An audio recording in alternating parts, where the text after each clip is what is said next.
And let's see. Inside, close range. Blocked. Blocked.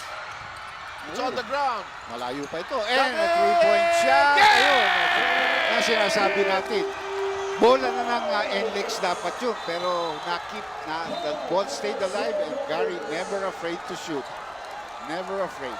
And NLEX will use its last time on a huge shot by Gary David. Watch it again.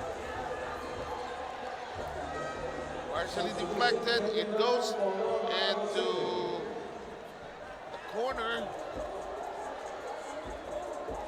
And there is that huge shot. Look at this, oh.